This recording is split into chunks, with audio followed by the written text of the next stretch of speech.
John Maxwell says that success is when you put value in yourself. Significance is when you put value in others. I'm a third-generation Oklahoma public school educator. My grandfather worked in a two-room school with my grandmother and became a superintendent. My dad was an elementary teacher and became a superintendent. I taught and coached, and now I'm superintendent. I feel like I've got the greatest job in the world because I get to see significance every day. I get to see people putting value into kids and kids putting value into other kids. And I think it's the most phenomenal job in the world. What makes public schools in Oklahoma unique? What makes them special? What makes them great? I think there's three qualities. I think it's because public schools provide quality, equity, and a third thing, community. And I think some people sometimes discount how important those three things are. Because I'm going to contest that public schools are the only institutions that provide all three things. Let's start with quality. Quality can be argued. There are other educational institutions that have high quality, but so do public schools. What's your definition of quality? Is it success as far as worldly standards, or is it being significant? Oklahoma public schools score as high on the ACT as all the states in the southern region, consistently year after year. We're always competitive, if that's a test of quality. But there are many other quality assessments. There's quality when you compare the brightest kids in public schools with the brightest kids in other institutions. But there's another factor of quality, and that's that we take all kids, every single one of them, and we provide a quality education for them. So how do we provide quality for all? Well, that gets to the word equity. Many people don't know what equity is. They think it's equal. Equal and equity are two different things. Picture a short kid and a tall kid trying to look over a fence. The fence is the barriers they have in life. If they can just see over it, they'll see their goals and their dreams. Well, the taller kid is that kid that has the advantages already. They can already get there. What do you do about the shorter child? Well, you put boxes under him.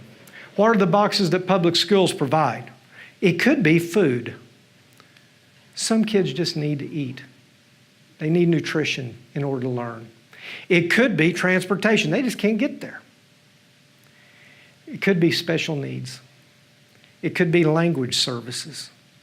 Whatever it is, public schools provide the resources, if funded, to lift those kids where they can achieve whatever the kids with privilege are able to achieve. I just think that's phenomenal. But then there's the third thing. And I think that third thing may be the one thing that separates public schools from any other entity that educates children, and that's community. I went to our school play about 3 weeks ago, and I marveled out in the lobby. The whole town came. We had to squeeze them in to see these kids act in the play. I go to sporting events. The whole town comes. I go to an FFA event. The whole town comes. The town rallies around the public school. Why is that important? Look around our nation. Do you see division? Do you see a lack of patriotism? That's being eroded. Public schools are what's holding community together. From community, you build patriotism. When people are rallied around a single cause, they stop being so selfish. Public schools are the perfect entity to nurture unity and community. So, quality, equity, community. Let's get back to significance. About a month ago, I was driving to school and I got a call. It said there's a homeless man camped out outside our elementary school. I said, I'm 2 minutes away. So I get there, and by the time I got there, I was walking toward the principal's office. The principal already had him in the office. As I got close, my principal came out, and I could tell he was a little troubled. And he said, "It's Chris." I'll change the name for the sake of this talk. As soon as he said it was Chris, I knew exactly who it was. Chris was a student that had graduated 2 years before. He had a learning disability. The happiest kid in our school. One day I walked by him going in the cafeteria. I didn't know he had a learning disability. And I said, "How are you, bud?" Didn't know who he was. He looked at me and said, "Happy." And I thought, well, that's a great way to be. I want to be like that. I got to know Chris, as did everybody in our school, because he was the most loving, happy student in our school. He had graduated 2 years before. I went in to visit with him, got a big hug. He said, "How you doing, man?" I said, "How are you doing, Chris?" And we visited. Chris had a rough time at home. He'd had a rough night. So he'd left home. Where'd he go? He went where people made him feel significant.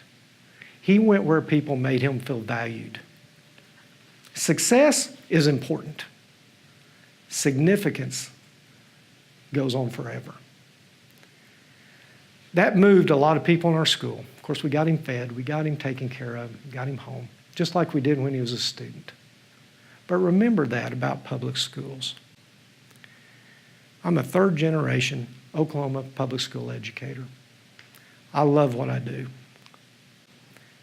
Being successful is important, but being significant is much more important. Thank you.